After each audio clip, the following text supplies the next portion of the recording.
There are those of us who like to venture to the unexplored, to see the beauty in the strange and unknown.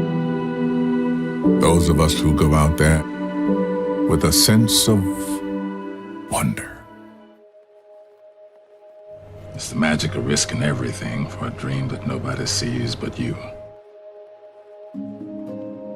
Beyond this place of wrath and tears looms but the shadow of the shade.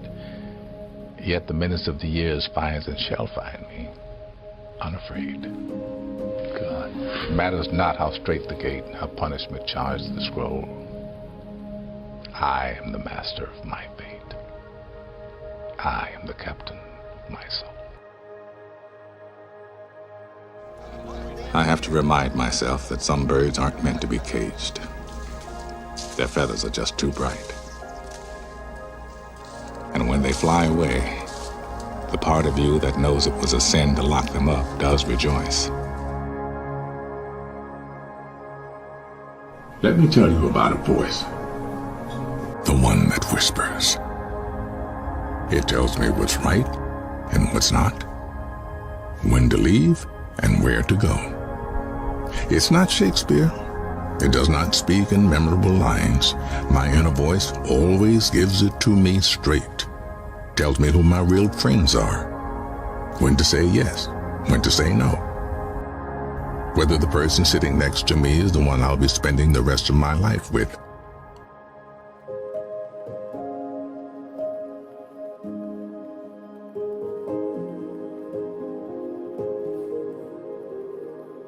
You already know that dedication, hard work, and perseverance gives positive results.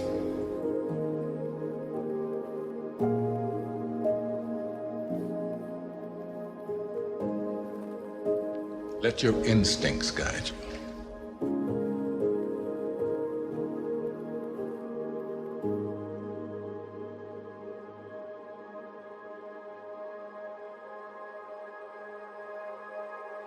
Your 15 minutes are up. You better start thinking of something else.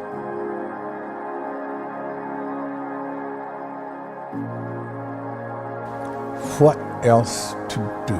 What do I want to do?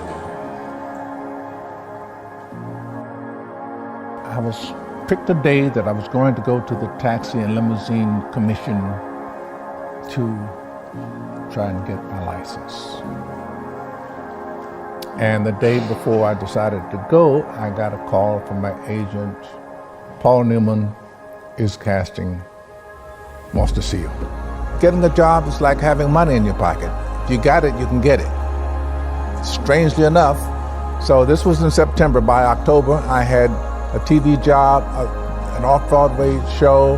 I was directing a play, and I was going to be in January going to do this movie. It was called Harry and Sons.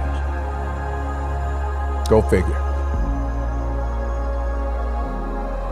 What would you do if you weren't an actor? If you didn't make it as an actor, what would you do? I have no idea. I would act somewhere, because I'll die if I don't.